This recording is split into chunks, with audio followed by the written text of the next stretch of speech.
Time travel ये एक ऐसा कॉन्सेप्ट है जिसे हमारा विज्ञान आज तक नहीं समझ पाया। मॉडर्न साइंस टाइम ट्रेवल के बारे में तो जानता है, लेकिन टाइम ट्रेवल करने का तरीका नहीं जानता। लेकिन क्या हो अगर मैं आपसे कहूँ कि आज से लाखों करोड़ों साल पहले ही हमारे हिंदू गॉड्स टाइम ट्रेवल करना जानते थे। अगर हम पुराने हिंदू टेक्स्ट को देखें तो हमें टाइम ट्रेवल और टाइम डायलेशन जैसी कहानियां देखने को मिलती हैं। और इन्हीं में से एक सबसे फेमस कहानी है राजा कुकुदमी की, जो कि सूर्यवंश के थे। उनके अनुसार उनकी बेटी रेवती के लिए अर्थ पर कोई भी योग्य वर नहीं था, यानी उनके अकॉर्डिंग उस वक्त अर्थ पर उनकी बेटी से शादी करने के लिए कोई भी वर्दी नहीं था। और इसी परेशानी को लेकर कुकुदमी अपनी बेटी के साथ ब्रह्मलोक जाते हैं, पर वहां पहुंचकर वो देखते हैं कि ब्रह्मा जी गंधर्वों से एक संगीत सुन रहे हैं, और इसीलिए वो वहां खड़े होकर उस म्यूजिक के खत्म होने का वेट करते हैं। और जब वो म्यूजिक खत्म हो जाता है तब राजा कुकुदमी ब्रह्मा जी को अपनी परेशानी बताते हुए उन्हें एक शॉर्ट लिस्ट देते हैं, जिसमें उन सारे राजकुमारों के नाम थे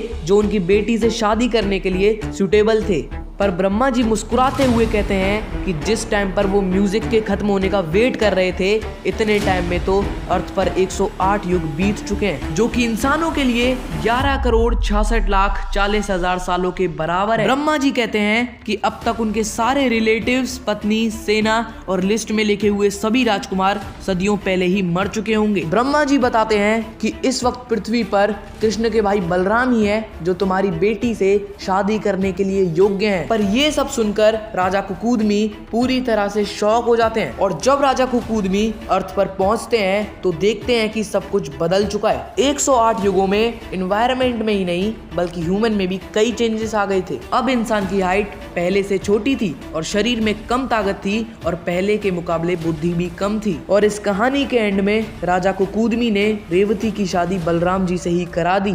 दोस्तों, अब इस कहानी को देखकर ये पता चलता है कि ब्रह्मलोक में टाइम काफी ज्यादा तेज चलता है, और इतना तेज कि वहां का सिर्फ एक म्यूजिक ही धरती के 108 युगों के बराबर है। क्योंकि जैसा इस स्टोरी में बताया गया है कि ब्रह्मलोक में वो म्यूजिक सुनने के बाद जब राजा कुकुदमी पृथ्वी पर लौटे तब वो पहुंचे किसी और ही टाइम में जहाँ उनकी जान पहचान का कोई भी नहीं था। और ये स्टोरी इशारा करती है टाइम डायलेशन की तरफ। अब एंशिएंट टाइम में टाइम ट्रेवल करने का ये कोई इकलौता एग्जाम्पल नहीं है, बल्कि हिंदू टेक्स्ट में कई ऐसी स्टोरियां हैं जो टाइम ट्रेवल की तरफ इशारा करती हैं। दोस्तों, इस वीडियो का पार्ट 3 भी जल्दी अपलोड हो जाएगा, पर उसे देखने के लिए चैनल को सब्सक्राइब और बेल आइकन पर भी क्लिक कर देना। और अगर वीडियो अच्छा लगा तो लाइक जरूर करना। मिलते हैं एक नई इंटरेस्टिंग वीडियो के साथ।